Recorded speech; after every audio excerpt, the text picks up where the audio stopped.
Okay, I'm getting the acknowledgements out of the way first. There's an awful lot of people going, over 900 to Matienzo over the years. So these are the people who I have to thank for this particular presentation, the photographs. And I'm also going to read from a script, just like Bill did, because 50 years and 20 minutes just isn't possible. So many of you over the last couple of days will have seen pictures and videos of gigantic chambers and huge passages. You're not going to see any of that here.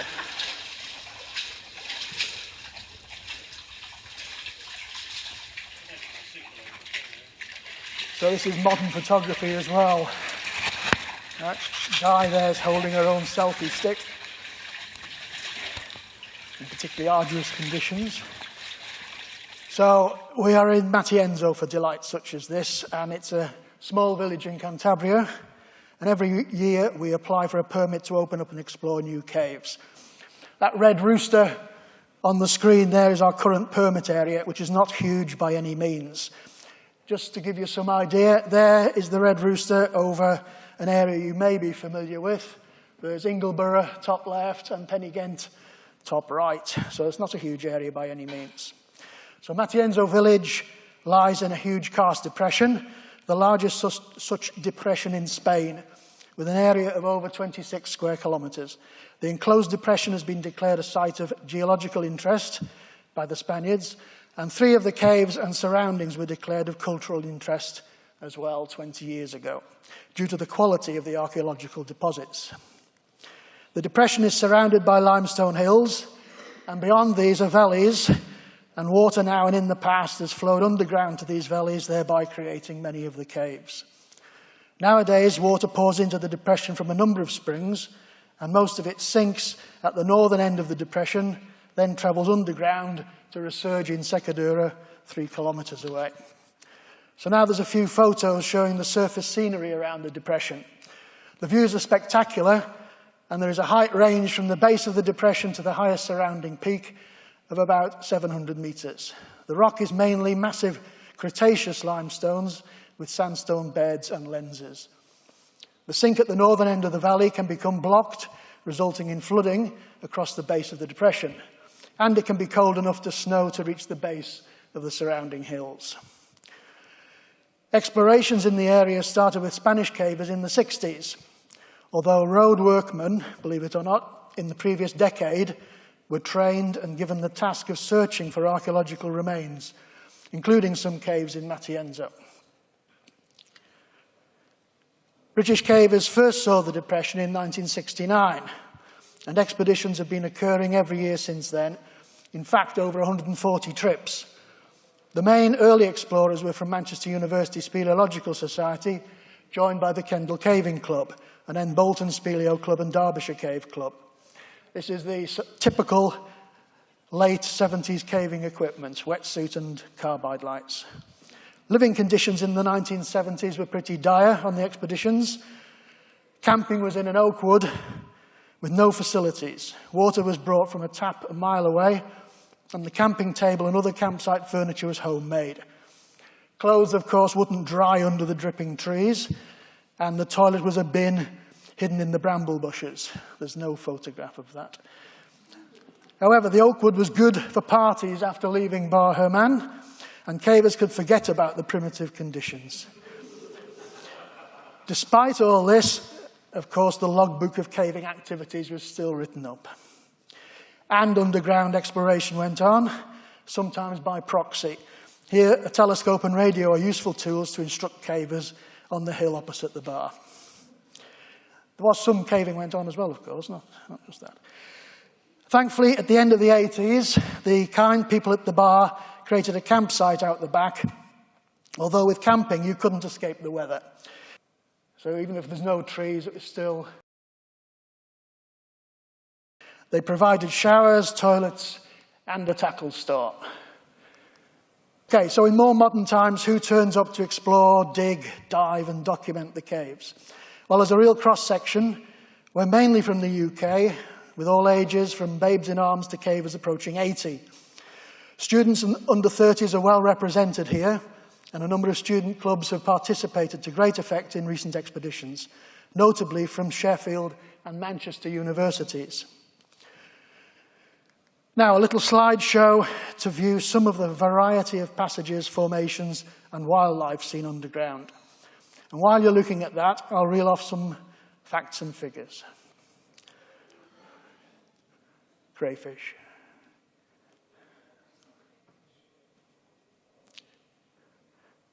This, of course, is all found. Students can find this as well. So there's over 385 kilometers of documented cave passage around Matienzo, and there's 4,600 sites documented. The database shows there's 613 unexplored holes, 253 classed as still going, and 1,128 digs. The largest passages are up to 30 meters wide, and the deepest system, some 350 meters deep. The longest explored cave is the Four Valleys system, which totals nearly 60 kilometers in length. And this astrodome, Avon, in the Four Valleys system reaches up 101 meters. Passages at the top close in. There are places with interesting cave wildlife and coral fossils. Wetsuits were the clothing of choice 40 years ago, but nowadays furry suits and tough oversuits keep the caver there warm and fairly happy. Formations are generally white or off-white, but sometimes a deep striking orange. And helictites, of course, are just exquisite.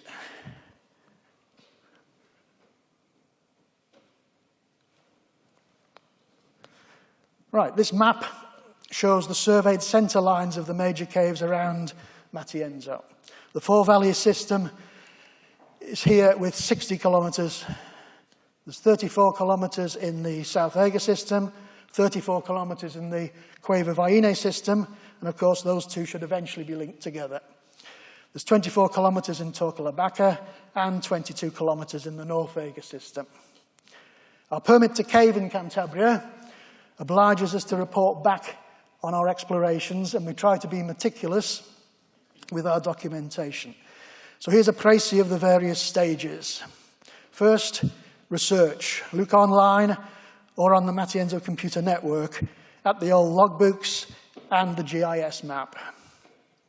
Although the project does have long-term aims and objectives for each expedition, people are also encouraged to follow their own projects. Right? They've got the expertise as well. As long as they are fully documented, with at least reports, surveys, and photographs. So the second stage is out on the hills with a GPS unit or map on a tablet, a camera, and a crowbar. Both old and young, checking for drafts. There's the oldies and there's the new one, just taking a dummy out of her mouth. Third stage, write up the logbook and put information into the computer, grid references, photos, etc. The fourth stage, most entrances nowadays will require a certain amount of digging, enlarging, shoring up, and tidying to prevent animals falling down. So what we sort of do in the Dales is done around Matienzo as well. And fifth, of course, then we've got to explore and document the cave. And it may well involve cave diving. So we've got some of Britain's best cave divers out there from time to time. Many sites will need surveying. The cave should be photographed and activities possibly videoed. The sixth stage is to write up the logbook and put in the passage descriptions. Get the survey data into the computer and update the back office database. The GIS map can be updated and the survey drawn up. There's a lot of administration. And finally, publish the descriptions, survey, photos, and video on the Matienzo Caves Project website. And when the dust settles, write reports for the Garparao Foundation, BCRA, and the Cantabrian authorities. So that's the sort of documentation, really, that we need when we're exploring out there. Science. So there is a lot of science goes on nowadays. The exploration of the caves and the recognition that the area has many interesting features, both above and below ground, has sparked research by cave scientists, both from Spain and the UK. Dowsing. It may be a science, and it certainly seems to have worked in the UK, where John Wilcock has found caves, However, despite 3 days of using the rods, there has yet to be any new cave passage found under where the rods twitched. Gastropods, a study of snails outside and inside caves, was able to shed light on Paleolithic environments. Jesus, the author, as well as being an expert in snails, is also an archaeologist who's been involved in a number of definitive excavations and published papers over the years, along with Peter Smith. This skull was found inside Cueva Torno, and when brought out and cleaned up, was found to be Bronze Age and had suffered a blow to the front of the head. So the person had survived for some time as the bone had started to regrow across the wound. Just one little archaeological find. Also out there, we've had carbon-14 dating from caves and objects, and this has provided a wide range of dates for archaeologists to ponder, from about 850 BP to around 42,000 years. Climate. Laura D. Prose and Andy Smith, 2 PhD students from Lancaster University, are seen here flanking their supervisor, Dr. Peter Wynne. They have been monitoring cave atmospheres and analysing water drip rates from stalactites in Matienzo to reconstruct past climates. Samples of stalagmite have been drilled out for uranium series dating with further analysis for oxygen and carbon isotopes and trace elements. All the analyses were carried out at the British Geological Survey, and Laura is continuing a study investigating if climate change has anything to do with the demise of the Neanderthals in the area about 35,000 years ago. The BGS described the results of Andy Smith's PhD thesis as one of the first convincing archives of a millennial-scale North Atlantic oscillation system, and that means that the rainfall record in this stalagmite coincided with changes in the North Atlantic Ocean conditions, oscillations that were found to occur every 1,500 years. And these large-scale atmospheric processes have dramatically influenced the delivery of precipitation to northern Iberia and may have played a decisive role in the environmental and human development in the region throughout the Holocene. Earlier studies in 1995 looked at using magnetic susceptibility in cave sediments as indicators of how the cave had formed. One conclusion was that caves on each side of the Vega Valley in Matienzo had once been connected before the valley had been eroded.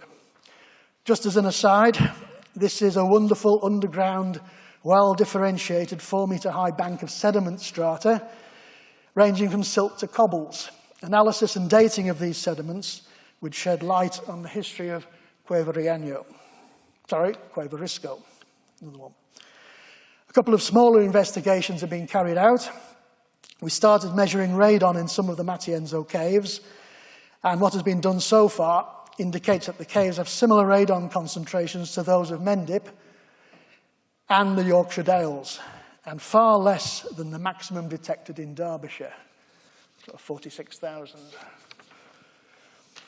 This last summer, we used infrared photography from a small twin-lens camera attached to an Android tablet to spot holes which were sending out cold air. Cold drafts are often indicators of caves behind, and initial results are promising, with drafting holes rather than just cold holes sending out a trail of cold air to lower the temperature of the surrounding vegetation.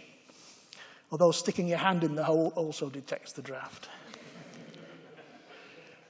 Right, a rather more serious science project is the Matienzo Karst Entomology Project. This is run by Tom Thompson and started in 2013-14. This project is supported by the Natural History Museum, the British Cave Research Association, and the University of Plymouth, with a permit from the Cantabrian government. At Easter 2014, baited pitfall traps were set, and also investigated were arachnid species distribution by light level. Temperature and humidity data logging has also been logged, and there's been spot collection of invertebrates. Tom is continuing the field work over Easter next year. So some fairly spectacular photos there. Water tracing, sort of basic science this. Although we've been exploring the Matienzo caves for 47 years, there are still many unknowns to investigate. A method of following water through the hills, where cavers currently can't go, is water tracing, putting a fluorescent dye or optical brightener into the water, and then putting detectors into resurgences where we think the water may appear. This map shows the more than 20 water traces we have carried out around Matienzo, showing areas where unentered cave passages could exist. For example, here, where water from Cueva Vaine and Toca Oyon travels north and east to resurge into the Matienzo Depression, and here, where water heads north from surface sinks and underground to resurge at Fuente Aguanath. In both cases, there's potential for connected cave systems of over 100 kilometres in length. And all of those projects have much more information on the website. Cave monitoring. At Easter this year, Peter Wynne organised a third international cave monitoring workshop in Matienzo. This was a 4-day meeting of cave scientists from as far afield as the USA and Southeast Asia. As well as presentations and trips to view archaeology and cave monitoring in caves, a small number visited more sporting systems. And events like this can only help advertise Matienzo as a key karst study area. So to conclude, Matienzo is a caving area where the caves have been opened up and explored since '69 by British-led expeditions. Cooperation with local cavers, scientists and other international workers has revealed and is revealing surface and underground information that helps understanding of past and present cave systems, environments and wildlife, and the Neanderthals and modern humans who lived in the area. The Matienzo Caves project has explored and documented over 4,600 sites and published the information as lectures and the many reports and books and online. We always welcome new faces and offer informal training in SRT techniques, cave surveying, photography, etc. Student groups are especially welcome. There are plenty of new passages and connections waiting to be found, and every expedition caver can contribute to the ongoing documentation of the sites and enjoy themselves just like this connoisseur of Matienzo Caves. Right, to finish off, a short video showing one core reason for the Matienzo Caves project. This is being able to find and explore new cave passages. And many times it's been said that caving provides the opportunity to explore places no person has ever seen or trod before. And the Matienzo area provides that experience time after time to many people. This video was taken in Cueva Yenio last summer by our Danish friend Torben Redder. And on the second day of exploration, having left his partner looking after the children, he's now gone pushing.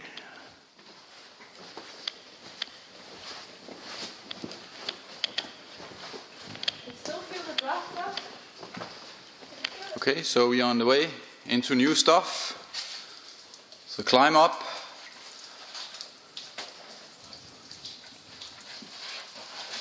It's a very strong drafting tube. Up a scree slope.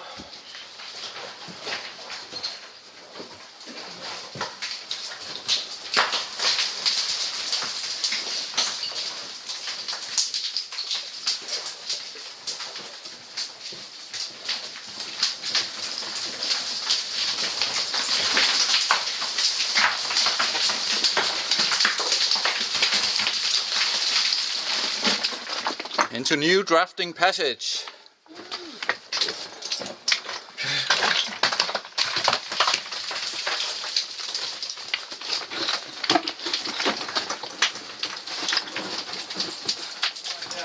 We come into another big chamber. There's a good draft coming from there. Various ways on.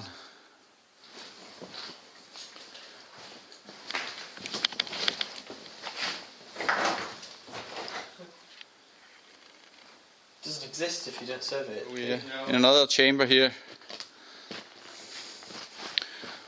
Looking down to a drop. This is a scree slope, so should be fine. Up the monster ramp. Fantastic. Now we're at the current end after 600 meters of surveying, but it still carries on. Straight ahead, up to the right, down in the floor, everywhere. The 600 meter team. Passages going off in all directions, straight ahead, to the sides, up and down.